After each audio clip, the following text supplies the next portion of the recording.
Mix and match అనేది చాలా పెద్ద కాన్సెప్ట్ అనమాట. దీంతోని మన దగ్గరున్న తక్కువ బట్టలతో యాక్సెసరీస్‌తో ఎలా పెయిర్ చేస్తున్నాము, ఫుట్‌వేర్‌ని ఎలా పెయిర్ చేస్తున్నాము అనేది చాలా ఇంపార్టెంట్.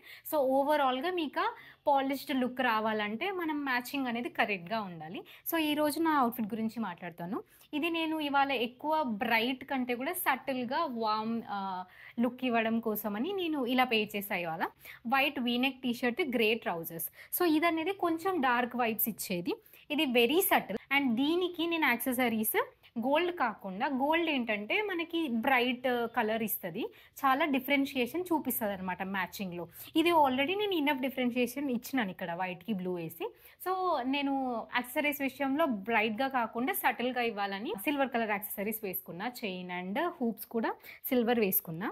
ఆల్సో ఫుట్‌వేర్ విషయానికొస్తే ఈరోజు నేను బ్లాక్ గానీ, టాన్ గానీ అవాయిడ్ చేసి క్రీమ్ తీసుకున్నా. ఎందుకంటే క్రీమ్ కూడా చాలా సైలెంట్ అండ్ మ్యూట్ కలర్ అనమాట. సో, దీనికి మంచిగా పెయిర్ అవుతది. నేనొక వీడియోలో జస్ట్ 3+3 పీసెస్‌తోని 15 అవుట్‌ఫిట్స్ చేశాననమాట. Using this layering concept. ఒకవేళ మీకు ఈ ఐడియాస్ నచ్చితే గనక వెళ్లి నా మిగతా వీడియోస్ కూడా చూసేయండి. Thank you so much for watching till now. I'll see you in the next one.